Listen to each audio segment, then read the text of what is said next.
Hello everyone, and welcome to Sight Beyond Sight. My name is Eddie, and I narrate dreams, visions, NDEs, and other supernatural experiences given to us from God. If you enjoy these videos, please hit the thumbs up, subscribe, and hit that bell icon to be notified of any new content. This really helps the channel grow and is completely free. So get comfortable and let's dive into this amazing experience. This story is my very own. God taught me a very powerful message. So let's begin. In my early 20s, I had become discouraged in life. I was longing for direction and purpose. We all at some point have that asked ourselves, who am I? What is my purpose? Dear God, what do you want me to do? My mind and heart aligned, and I began to fast and pray, believing and honestly needing an answer from God. One night, I was filled with sorrow, and I prayed for hours, crying out and making my request known. I hadn't realized it, but I prayed myself to sleep. Little did I know that He heard everything and would show me in a very life-changing way. This dream scene begins on a bus. I notice that I am sitting on the right side towards the back. I watched as people got on the bus and took their seats as we prepared for our journey. All of a sudden, I heard a loud voice filled with pure rage. I looked and saw a lady, let's call her Becky, walking back and forth down the aisle, yelling foul language, while at the same times pushing and shoving people. You know, the kind of stuff that would start a huge fight. Oddly, no one reacted to her continuous bullying. I began to think, I don't know why these people won't defend themselves. No way I'm dealing with this if she dares treat me like that. I said, who does she think she is to dump her negative emotions on others? Somehow, I left the bus and was instantly back, not recalling where I had been. So I realized the second time, I am back on the bus. I immediately began looking for Becky. Now I noticed that she was punching and abusing people, but they kept the same reaction. Nothing. I'm starting to inwardly become more enraged toward Becky for all the things she was doing to innocent people. As I sat there in deep thought, she begins to get closer to me, so much so that I said, okay, if no one else will teach her a lesson, I will. And just like that, I leave the bus again. I returned the third time and, to my surprise, complete silence. I wondered what happened to Becky. Maybe she finally gotten off the bus, I thought. Then I saw her, laying there lifeless on the aisle of the bus. I thought, someone must have finally stood up to her. In that moment, I felt no sympathy towards her.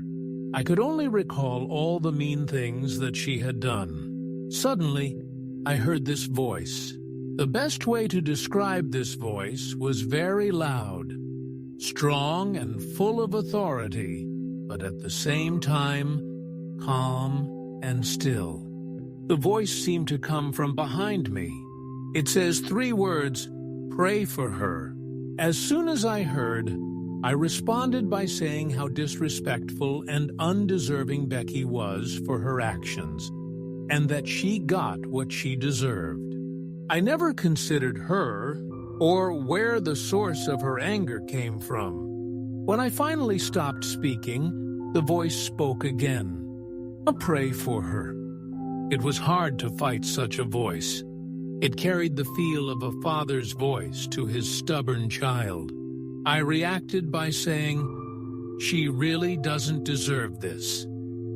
Then, the third and final time, the voice said, pray for her. Now I began to submit to the command, although I just didn't understand. I slid off the bus seat and knelt down beside her and closed my eyes and began to pray. While praying, there was this strong urge to open my eyes, and so I did. To my surprise, there he was, standing to the left. I screamed out while crying, "Jesus!" I was overwhelmed with this feeling of unconditional love just being in his presence. He had a glorious light shining all around him. I remember he had a beautifully bright white robe on with a golden belt or sash around his waist. I even saw the sandal-like shoes on his feet. Jesus had my full attention. I stopped praying and started doing everything in my power to get his attention, but to no avail. He never took his eyes off of Becky. He just stood there looking at this lifeless body with so much love and concern. After realizing it, I knew I needed to start back praying. So I did.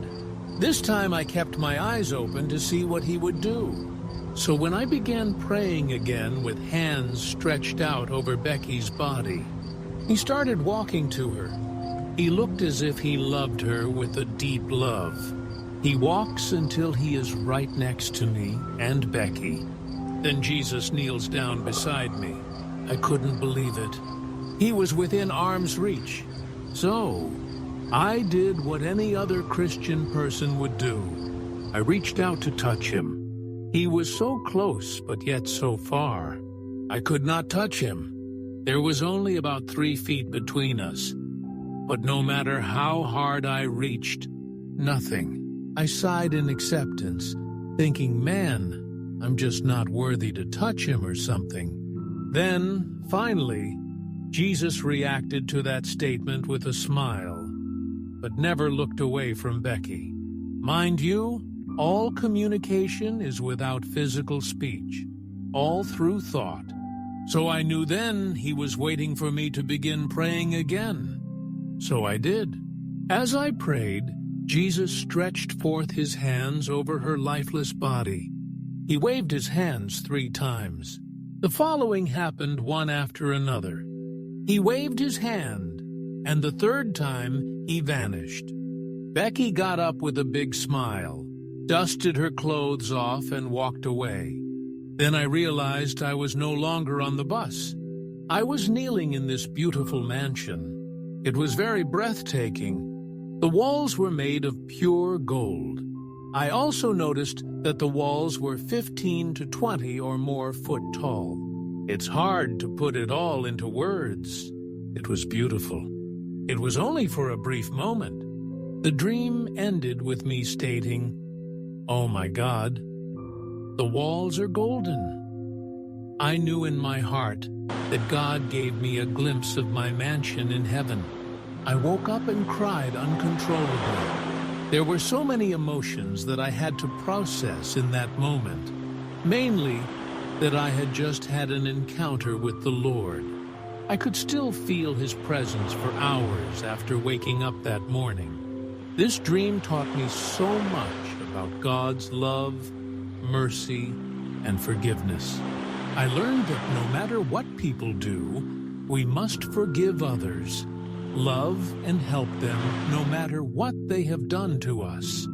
For we wrestle not against flesh and blood, but against principalities, against powers, against the rulers of the darkness of this world, against spiritual wickedness in high places.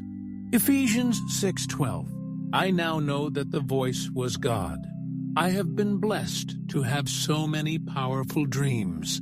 God has a unique and powerful way of opening your understanding of His will. If you would like for me to share my other dreams and experiences, let me know in the comments.